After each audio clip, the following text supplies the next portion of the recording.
Support for this episode comes from the University of San Francisco's SWIG program in Jewish Studies and Social Justice, better known as JSSJ. The JSSJ Graduate Level Certificate Program in JEDI, Justice, Equity, Diversity, and Inclusion, gives professionals the opportunity to bring in valuable skills, tools, and resources organizations need to bridge the generational gap and ensure inclusive growth. JEDI plus JSSJ is more than an educational program. It's a call to action to improve the future of every Jewish institution. Join the growing list of organizations committed to JEDI education and values as a profound pathway to a more just and inclusive world. Apply by August 1st and get in on fall classes beginning soon. Just head to usfca.edu/JEDI. This is Judaism Unbound, episode 388, Conversion to Judaism. But you're already Jewish. Welcome back, everyone. I'm Dan Liebenson. And I'm Lex Rofberg. And today we're so excited to welcome to Judaism Unbound someone who has been a friend for a long time, but this is his first time on the show. Our guest today is David Wilensky. We actually cited him in the show notes to our very first episode ever, which was a photo of a 100-year-old article that he had shared from the newspaper that he works for, J, the Jewish News of Northern California. So he's been around from day one, but this is our first chance to have a conversation with him on the podcast, and we're so thrilled that it's finally arrived. So to remind you, we're in the middle of this unit of episodes looking at conversion to Judaism, and without spoiling too much, that makes this episode today a bit of an interesting one because David Wilensky represents somebody who is, according to some frames of reference, a Jew by birth. But by other frames of reference, he's Jewish only because he converted to Judaism. And if that sounds like an oxymoron, don't worry, we promise it'll be clarified in the first few minutes of this episode. So just a few words of introduction of our guest today. David A.M. Wilensky is the director of new product at J, the Jewish News of Northern California, which you can find online at jweekly.com. At J, David works with the business and editorial teams to make sure Jews and people who care about them have easy access to community news that helps them live informed Jewish lives in the San Francisco Bay Area and beyond.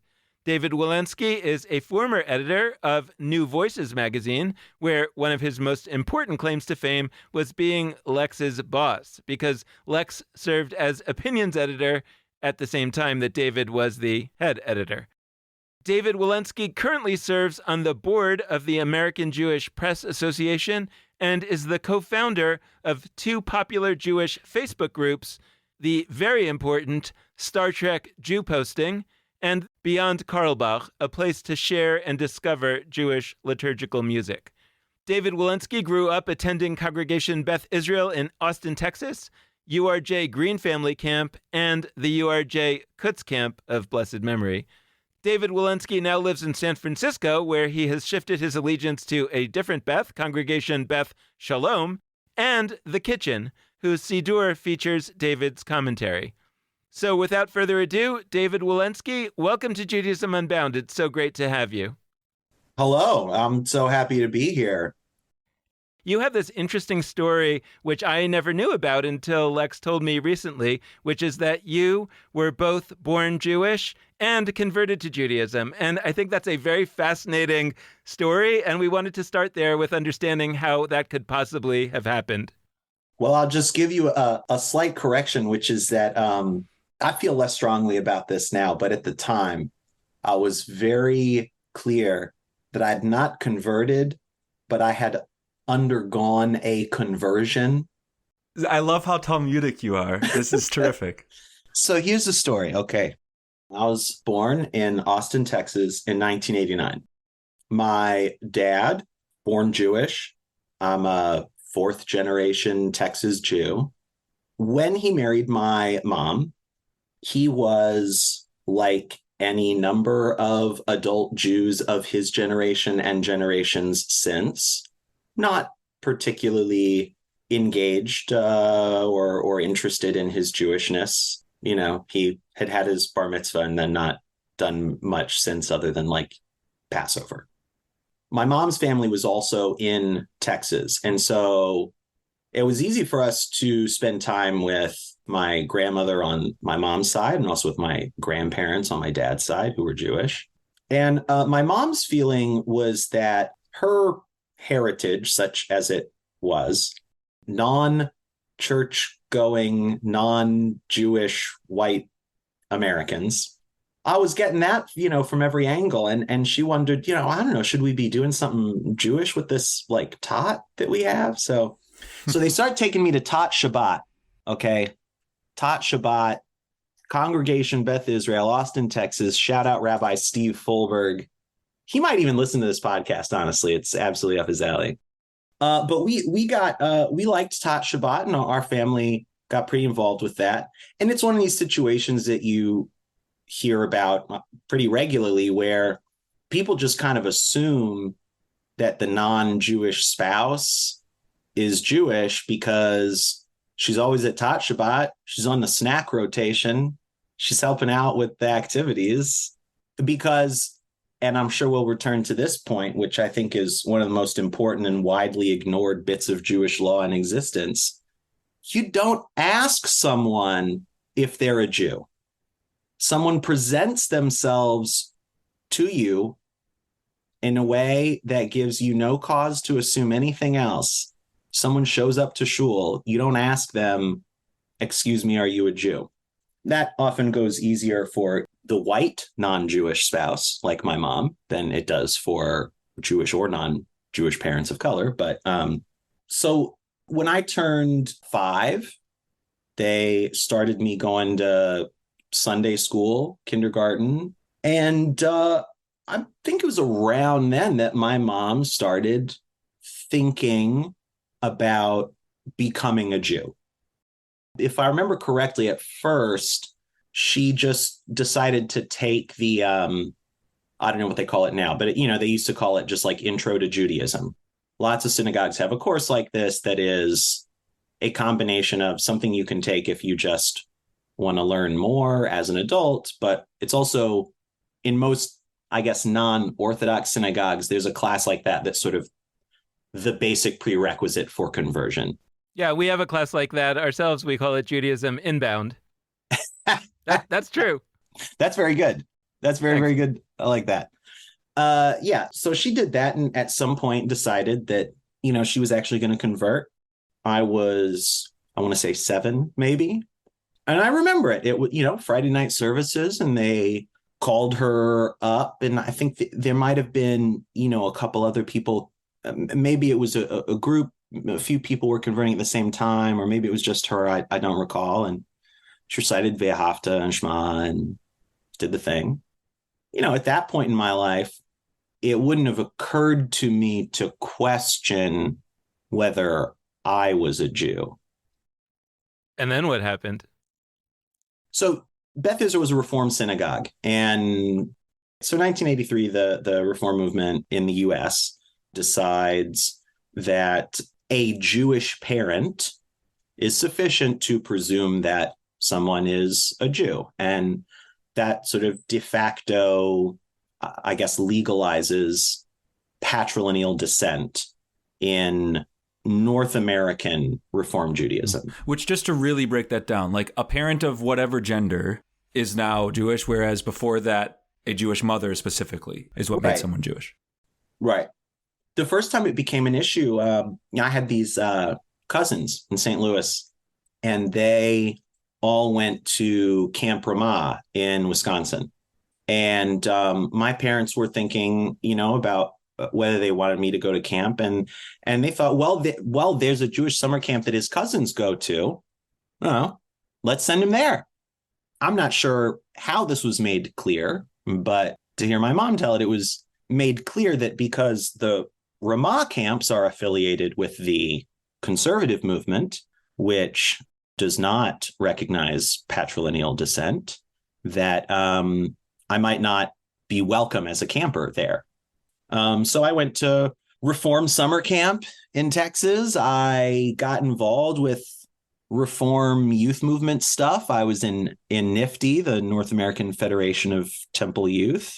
And I just lived this like totally Reform bubble of a Jewish life in which Who cares if your mom is a Jew or not? And so it was just never a question. During and after college, I increasingly just didn't feel at home in, say, Reform synagogues. And that meant that I was going to independent minyans and chavaras and conservative synagogues. Eventually, after college, I was living a couple blocks from Congregation Beth El of South Orange, New Jersey. After a few weeks, like eventually you're getting close to the Torah service and someone comes over and says, "Can I offer you an aliyah?" Now, for an aliyah, which is where you are, you get to come up during services to the Torah and say a blessing before one of the readings. In most synagogues, that's a thing for Jews to do. And it occurred to me after I had already accepted and had the aliyah and was sitting back down that technically, according to this synagogue, maybe I wasn't a Jew. Yeah, and to fill in another thing, I'm sorry to keep on doing this, but to fill in another gap, even though your mom had converted to Judaism before this point, that doesn't change the status of you retroactively. Right, it's about whether your mother is Jewish when you're born by traditional law. Exactly. Her conversion when I was 7 doesn't mean anything with regards to the fact that she wasn't Jewish when I was born. So then for a little while, I just turned down aliyahs when I was offered them at Bethel, but I wasn't wild about that. And so eventually I had lunch with the rabbi, Francine Roston, one day. And Francine, by the way, folks may remember her. She was in the news a lot a few years ago. She's the rabbi in Whitefish, Montana, who was repeatedly targeted by some local anti-Semites there. Wow. This is her pulpit before she left and moved out there. Yeah, so I met with her and I was like, I'm coming to shul. This is my shul. I'm here every week. I'm here for holidays. I got this little problem though, because I think technically I'm not a Jew according to you. And she was just like, well, kind of wish she hadn't told me that, because how was I going to know? That was my first encounter with the fact that in the conservative movement, there are a fair number of rabbis who are somewhere between skeptical of and opposed to the conservative movement's continued rejection of patrilineal descent. And I said, so I'm going to keep coming to your synagogue and I would like to be able to have aliyahs. What if we talked about me converting and we both made a face, because it sounded silly in a way. And we talked about it a bit and she was like, yeah, well, I'm not going to put you through the ringer or whatever. I see you in shul every week. I know that you know how to be a Jew perfectly adequately. So I said, there's one kind of hitch, condition. To make myself feel okay about this, because I feel kind of dirty, a little traitorous maybe about it, I'm going to write about this in the foreword. I'm going to write something about why I'm doing this and also about why it's silly. And she was like, yeah, okay. And they ran it with a cute bar mitzvah photo of me. And it got a really, really, really big response. So I want to hear a little bit about that response, but I do want to follow up on a couple specific words you used in telling this story about the moment I'm going to say, quote, converted, unquote. Good. I feel called to do that in our oral, I could hold up air quotes here in Zoom, but people listening wouldn't see it. It's not great podcasting, visual cues. That's right. But you used 2 adjectives that I want to hone in on and ask you about. So you said that it felt a little, well, first you said that you both made a face. I love that. Very visceral when you talked about even doing this quote unquote conversion. But you said that it felt kind of traitorous, and you didn't say to who. So I'm curious, like, who it felt traitorous to, whether that's yourself, your family, I don't know. Yeah. And you also said that you did this and you were sort of okay with it given the condition you write about it, but it did feel silly. I agree that it's silly, and you've given us a little bit of this so far, but like, why was this silly? Can you like spell out for us why having people who spend literally their entire life from tots to adulthood living Jewishly, like why it might be silly to ask them to go through a ritual to quote unquote convert? So like that traitorous adjective and the silly adjective. Tell us more about that. And just to note, you were the head of New Voices magazine at this point. They were the head of the Jewish Student Press Service, right? I mean, you were not just a random person, like you were actually in a very substantial senior leadership position. That's correct. And also there were a lot of folks who read this, were taken aback by it, and knew me, and were in a position to write in and have something to say about it. Who did I feel traitorous to? When I started college, I was what reform movement wonks used to call, or maybe they still do, a product of the movement. I went to TM. Reform synagogue my whole life, bar mitzvah, confirmation, post-confirmation, went to Reform summer camp. Then I worked at a different Reform summer camp. When I got to college, I was reform, and drilled into us as future products of the movement were certain things that were, special, closely held values of Reform Judaism. One of those things is that Reform Jews accept patrilineal descent.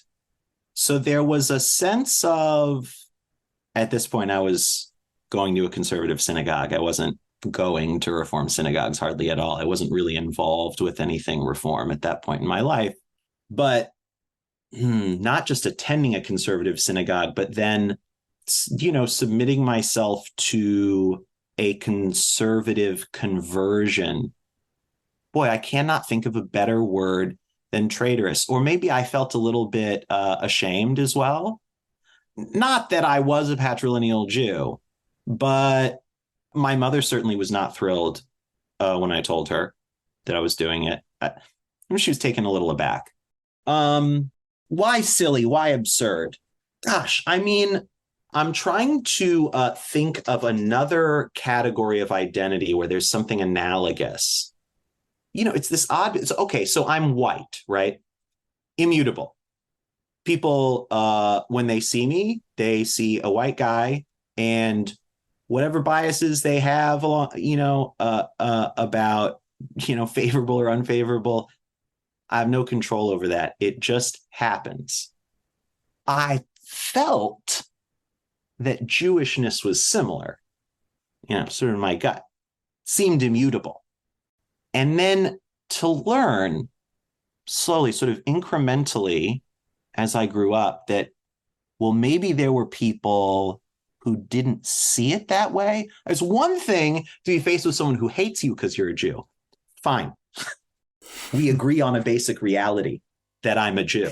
But then to know that, like, there are rabbis out there who do not agree with me on that basic reality.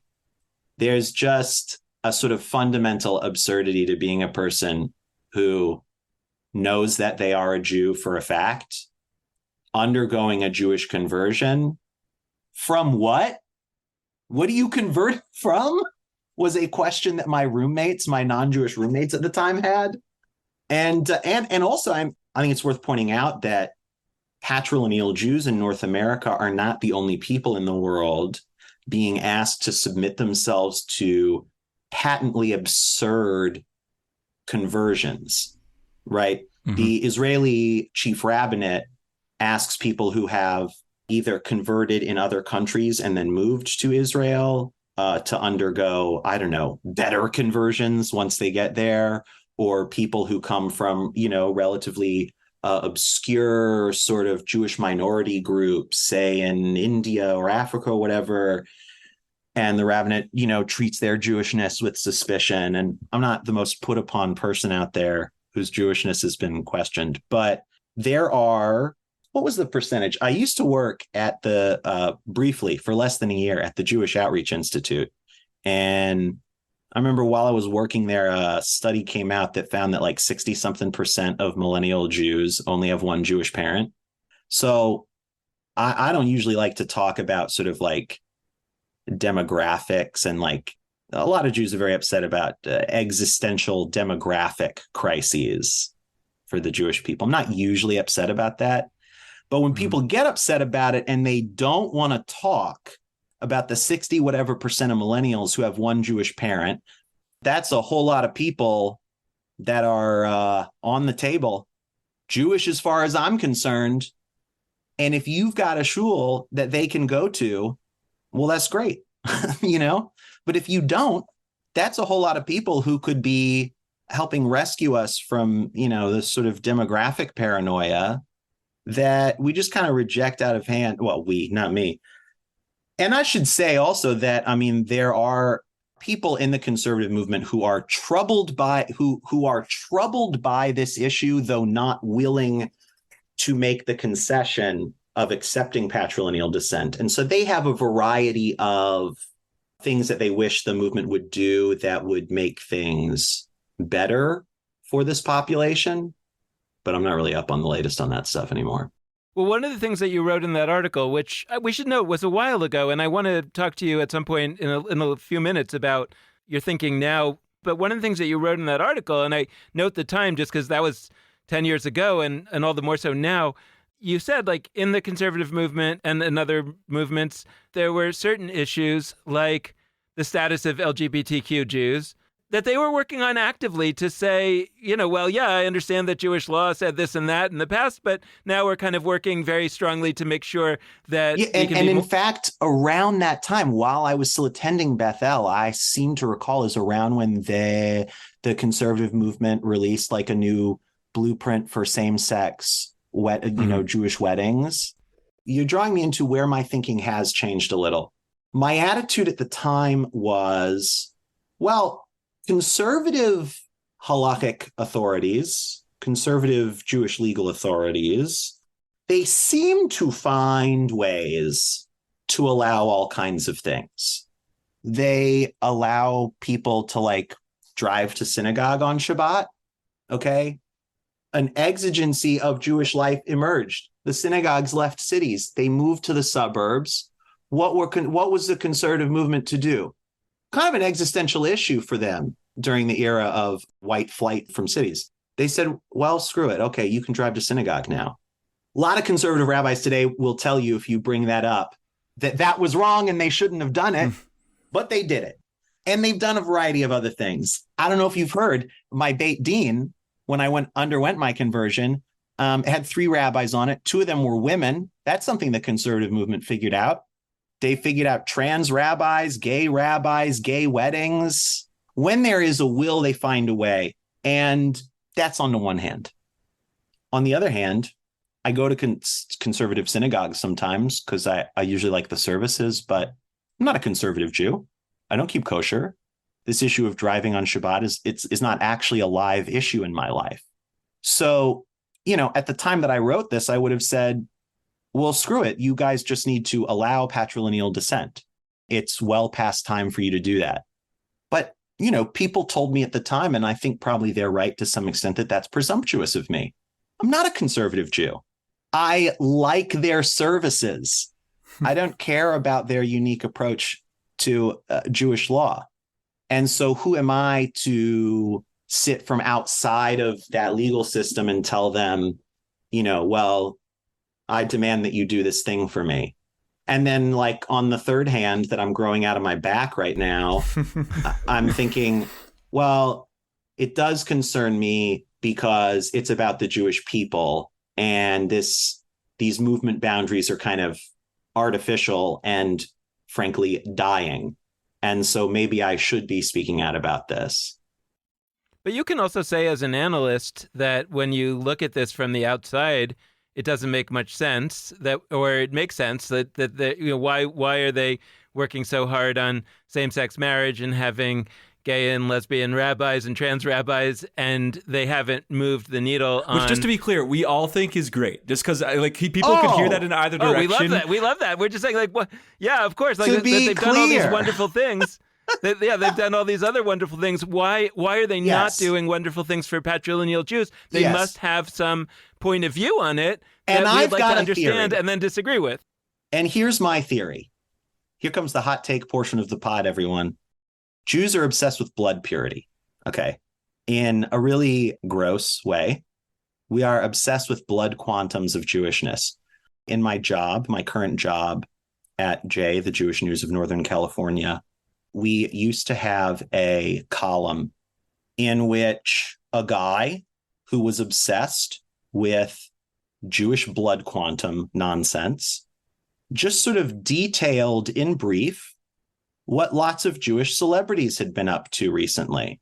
Now, most of these were sort of innocuous. Natalie Portman has a new movie coming out. Okay, that's fine. That's nice. Be a few items like that. And then at the end, there would sometimes be a thing like, I've just learned that a linebacker for the Detroit Tigers may have had David, back up. You said linebacker for Detroit Tigers. You meant linebacker for Detroit Lions. Tigers is baseball. What do I know about sport? You kidding me? Okay, sorry. Keep going. I was impressed that I even got the right city. In any case, I have new evidence that he may have had one Jewish great grandparent. That's gross. That's not anything. That's not interesting information to anyone, probably even to the guy he's writing about. Okay? The only reason to do that is this gross obsession we have with who is a Jew who happens to be famous. And how are they a Jew? Are they 100% a Jew? Only one Jewish parent? Oh, which one? That type of stuff drives me up a wall. And it has really, it has really just like infected Jewish discourse about pop culture, right? This kind of blood quantum, blood purity nonsense. Sarah Silverman has like created this whole cottage industry of hot takes on Jew face, which I think is like just absolutely a racist term. I also did not love the casting of Ruth Bader Ginsburg. However, it simply does not come anywhere close to the legacy of harm done by blackface in American entertainment. Anyway, so you end up in this situation where we're constantly obsessing over who is exactly a Jew and how much. Oh, what day school did they go to? All this stuff that is about checking out, gatekeeping, making sure that only people who meet my standard of Jewishness can come in my Jew doors. That's a sickness. We got to get rid of it. So I have 100 different directions that I could go. And for those of you out there listening and you're like, this is kind of funny. We're in the midst of these episodes about conversion. And like, if you're noticing that this is both about conversion and it's about all sorts of other interrelated topics, that is a feature, not a bug. That's right. Because what I think is so important about conversion is that it does shine a light on so many other broader issues. And I guess what I want to ask about is, so often I find that in these conversations about matrilineal and patrilineal descent, or occasionally other terms that people propose, we don't talk about the people out there in Jewish life who have zero Jewish parents, which is to say people who converted and they without the quote unquote. My mom. Right, exactly. Yeah. and like, I think that we lose sight. We spend so much time talking about how like people can be Jewish no matter which of their parents, quote unquote, are Jewish. And it's like, well, that actually is not an exhaustive list of Jews. Plenty of people have zero Jewish parents. And so I wanna bring that in because I think for folks like me who do a lot of work in like interfaith families, you mentioned that you work for Jewish Outreach Institute, another organization that did that work. I think that there's so many issues colliding into each other here, but the unifying piece is what you talked about very bluntly and I believe correctly as like blood quanta. Referencing Harry Potter today is different than it was 10 or 20 years ago, but I I like to remind people that, like, Harry Potter may have actually become more relevant to this conversation than it was 15 or 20 years ago. Yes, but I like to remind people that, like, the most famous villainous group of people in fiction of the last few decades is the House of Slytherin in Harry Potter, because it was obsessed with blood purity and because it made people who were wizards but did not have wizard parents or only had one. It gave them derogatory names and it made them outside. Like, this is literally the villain line of the most well-known fictional narrative of the last few decades. And we operate in Jewish life, maybe not, I don't want to say identically to that, where there's not Death Eaters going around killing, like, it's not the same thing, but we operate with a similar set of premises. And I think because, I think on this show, at least, we've talked more about how that impacts interfaith families and children of interfaith relationships, which, again, you're part of all of these at the same time. But we haven't talked about how harmful that is to people who convert and don't have any Jewish parents, and the ways they're made to feel, the ways, like, some of them, I've had people increasingly ask me, like, you know, do I have the right to do certain Jewish things, or is it cultural appropriation? And these are people who converted to Judaism. Because there's and they're told this by other Jews, that they don't have the right to do certain practices because it's appropriative. How can you appropriate your own culture? The whole point is you've become this. Yeah. So this obsession with blood purity, this is no good because you end up in a situation where, and first of all, I mean, the effects of that get applied unequally. A Black convert to Judaism will get questioned about their Jewishness when they enter synagogues more often than my friend Mo, who converted a couple of years ago and more or less looks like a white girl with pale skin and dark curly hair. She walks into a synagogue. Most American Jews say, that's a Jew. And if there's a Black guy standing next to her, they're wondering. The sort of American obsession with racial and blood purity, first of all, has, like, infected us and, like, become magnified within us. But this whole way of thinking about Judaism, it's not real. King David is descended from converts, folks. It's baked in.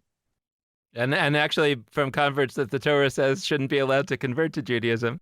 All the more so. Man, and it really bothers me, and I have seen what you were just saying, Lex, where you get progressive, terminally online Jews. And this is another thing where we take something that is, I think, just by an order of magnitude, a bigger problem for other minorities than it is for us.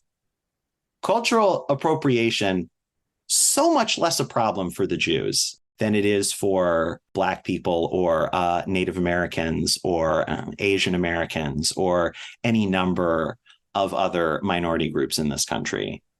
But all of this, it becomes about an obsession with who is a Jew. And the harm of it is that once you start asking that question, turns out a lot of people aren't, according to all of these standards. If you want to have a bright, shiny Judaism of the future that's diverse and ready for the reality that we live in now, we got to shed some of that nonsense. I have two questions to follow up from that. One is, if you were in this position today that you were in 10 years ago, would you have done it again? Or would you have taken a different take? And I'm curious what that take would be. And maybe related to that, maybe not, is this question of, should they have to convert at all? Like, maybe there's an alternative. Like, I've used the example of political affiliations in America. Like, if you want to become a Democrat, you just come and check a box. No. I'm out on that. No. If you are not a Jew and you want to become one, there's a process. I'm fine with that. And that process varies from community to community and person to person, and I'm fine with that too. When we have many different communities with many different standards and many different processes, isn't that, like, fundamentally schismatic? Well, Judaism is fundamentally schismatic, and that's like sort of, what's the term? Like some internalized, Christo-normativity or something that, like, religions should be largely in lockstep and in agreement with each other. It's not how we've ever done anything. So you're okay with different Jewish communities not accepting different people? Well, sure. Okay, so fine, right? Because as you're pushing me on, right? So if I believe in conversion as a process, then I must believe in the idea that there are lines about who is a Jew and who is not. Yes, and I'm comfortable with that. It is the obsession with interrogating people about it that is a problem. And by the way, I should also say, I'm not bothered in the slightest by non-Jewish family members who come to shul every week, or someone who just has no Jewish family and is not Jewish and just likes it and they come. They're not Jews. I'm happy they're there. And I might even say they're part of the Jewish community. I mean, certainly in my work at Jay, when I'm talking to people about what we do and who we serve, I often say that we serve Bay Area Jews and people who care about them. Because if I look at the demographics of Jews in the Bay Area, and by the way, this is how all of this becomes relevant to like my current work as a journalist doing Jewish community news for the Jewish community, we are serving community. And the community here, when you look at the demographics, you know, it's even more pronounced than it is in other major Jewish populations in the US, that there are folks who are patrilineal or converts or the interfaith families. That's a big part of our community. So for me, that's in the Jewish community, no question. Would I do it again? I don't know. I mean, you know, perhaps if I had made it to this age and had not had that prior experience, yeah, I might do it again. And I might even have the same condition that I'm doing it to write about it. You know, and one of the reasons that it was important to me to write about it in the first place was that there are a lot of people who grow up, they're patrilineal Jews, they grew up in the Reform movement, and not really knowing that this whole world of complication potentially exists for them. I want people who are in this position, but a little less knowledgeable about paths forward, to know about my experience and know that it's okay to think that this is kind of weird and silly that they have to do this.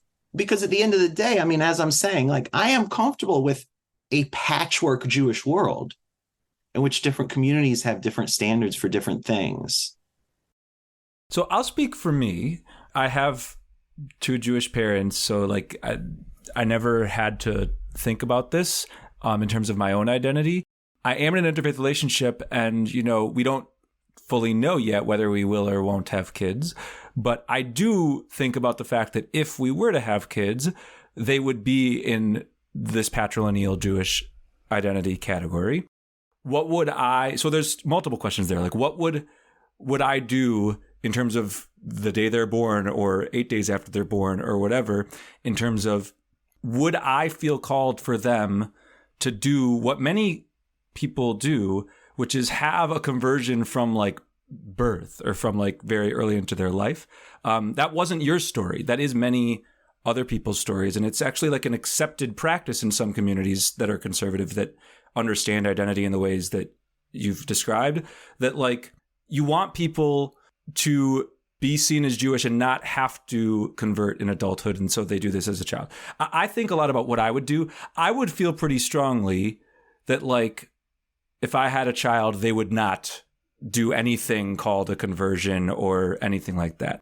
I actually don't know what my wife, who's not Jewish, was. I think on some level she actually might want to, which is counterintuitive because she's not Jewish. Like, I think perhaps she would just be thinking like, I don't want this kid to have to deal with questions from people. Right. And so that I get that when I talk about this, sometimes I get from people like, well, what's the harm? And from my perspective, this goes back to what you were talking about with feeling traitorous to a movement that helped shape you. Like, I think we have a huge problem in Jewish life around authenticity, around marking authenticity by usually orthodox, but at the very least, like more traditionalist leaning definitions. And those of us who are doing, you know, Unbound or whatever kinds of Jewish work that is not tied to those definitions, we go out of our way to do what we want to do, but like have it still check whatever authenticity markers. And the other folks who are Orthodox or more traditional, they're not doing that. They're not trying to meet our authenticity markers at all. And so what that creates is a sense in people, sometimes subconsciously, but sometimes explicitly, that, you know, those of us doing progressive Judaism, we're not really doing the real thing. We're doing, like, we like it was good, but like the real thing is what people who have stricter definitions do. And so it would be hard for me. Well, and what's so outrageous when people with those stricter definitions say, oh, the Reform movement made such a mistake allowing patrilineal descent, they've caused an irreparable schism in the Jewish people. Well, I don't know, man. I got to say, I don't think there's data on this. I'm going to stake a claim here that the vast majority of American Jews, if you really interrogated them about it, explain the thing to them, they either don't care or are in favor of patrilineal descent. So which Jews in this country are causing a schism, right? I mean, we have an accepting majority and a restrictive minority, and they tell me that I am causing a schism. Wild stuff.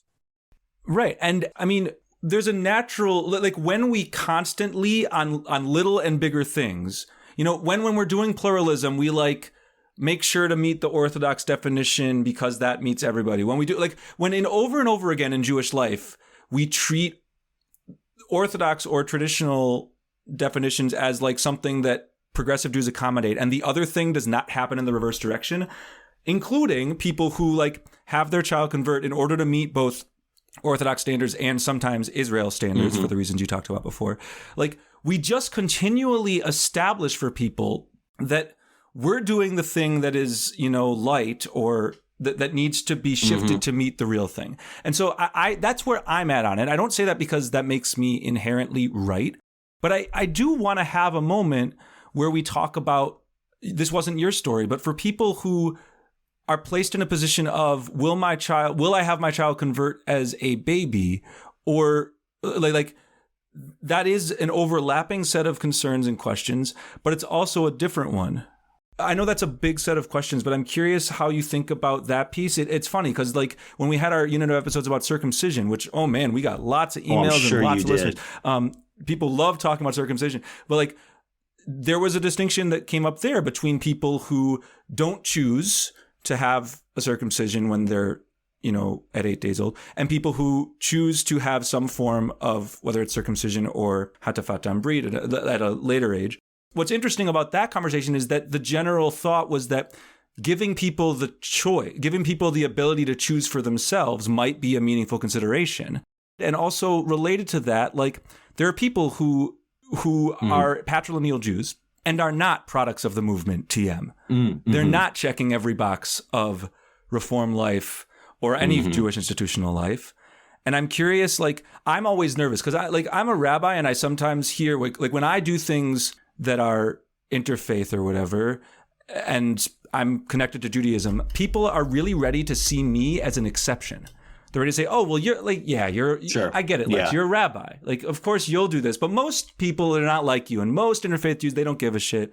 And they're not going to, and so I'd love to give you a chance, like, how might we think about this, not just in the situations where it's like you can check every last box of Jewish institutional participation, but, you know, beyond that, to people who can't, and maybe for that reason are actually more in need of being actively empowered, celebrated in Jewish life.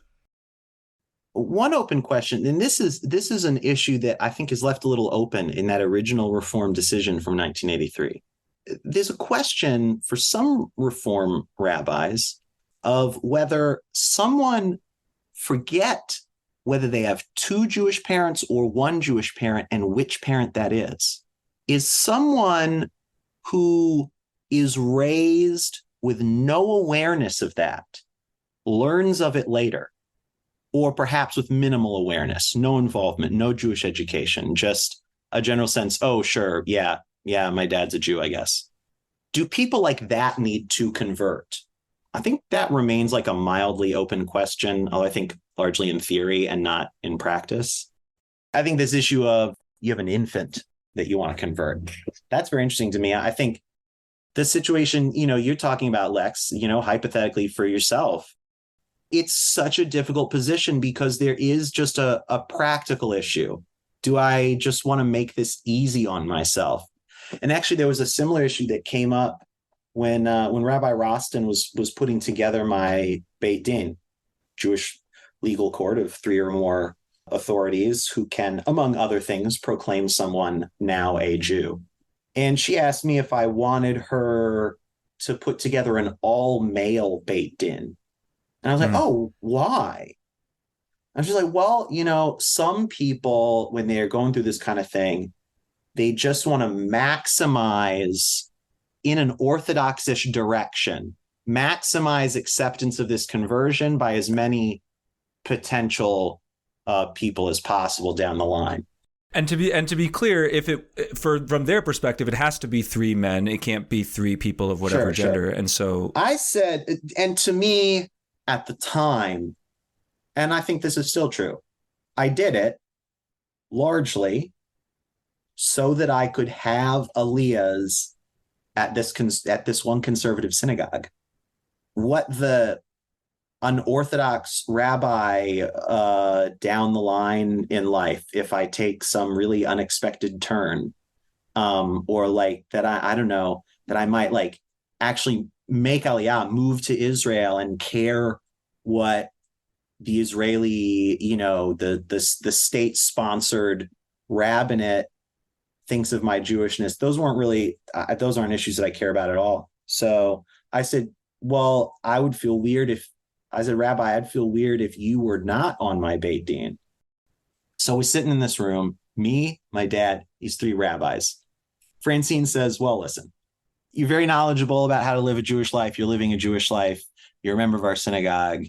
I don't really have any questions for you. And friend whose name I can't recall was just sort of like, yeah, if it's good enough for Francine, it's good enough for me. Len had a question. And he was like a little bit apologetic. He said, it's maybe a little late in the process to be asking this, but I assume you are circumcised. And I was like, yeah, I am. And he had a follow-up. Because lots of people are circumcised not because they're Jewish or they are Jewish, but they didn't really have a bris like the doctor did at the hospital, whatever. And Len said, circumcised for a Jewish purpose. Interesting, specific wording there. Luckily, my dad was in the room. I did not know the answer to this question. And he said, well, we mostly did it because I knew it was important to my parents, who are Jews. Good enough for Len. Done out of a sense of generational obligation, fine. He didn't need to know if it was a moil, if there was a bris. That was good enough for him. There's so many odd little ins and outs of these things. Okay, so David, I can't let you go without talking about your true religion, because I had an experience that I got a chance to go to the temple, the Beit HaMikdash of my true religion, which is Apple. And it was really like this incredible experience. Your true religion is Star Trek. I think you we're Facebook friends, and you're have posted about going on these Star Trek cruises with your mother, I should add, which is amazing on all kinds of levels. And there is one particular episode of Star Trek: The Next Generation that I'm obsessed with.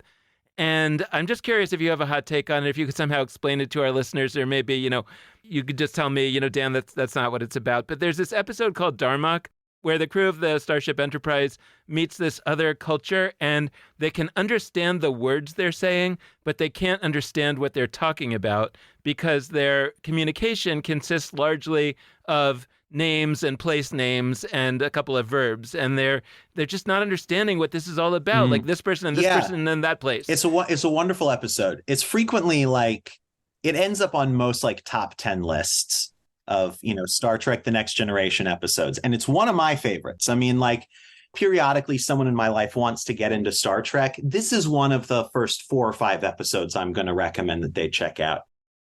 And it turns out that what they're referring to are these stories from their mythic past.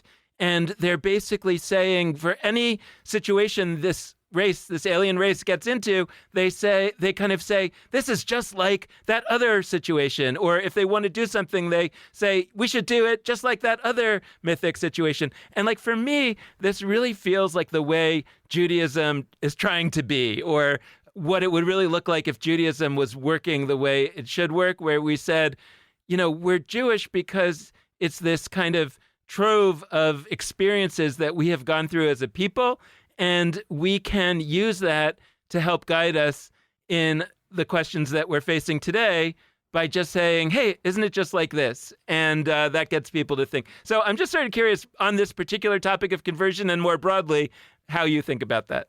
It's so well said. It is one of my favorite episodes because, one of my favorite things that happens in Star Trek is they encounter someone or some beings or whatever who they just can't figure out.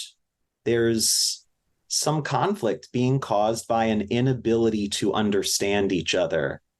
And in this episode, it turns out, and I think this episode has become increasingly culturally relevant because the Tamarians, who are the aliens who speak in, as Captain Picard says when he figures it out, he says, oh, they speak by metaphor, by citing previous examples. They speak in memes, my friends, right? Tamarian language is memes. And just sort of in the, modern internet-y sense of the word, but also in the classical sense that a meme is like, mimetic, right, a discrete unit of idea that can be shared and passed around. And what the episode, what it does remind me the most of, it's like in the Talmud, if you're looking at a version that an edition that has been nicely translated into English, there's an enormous amount of information in the text that you're being presented with that is not present in the Aramaic original, because the Aramaic original is written with such incredible concision. They're leaving out most of the syntax a lot of the time.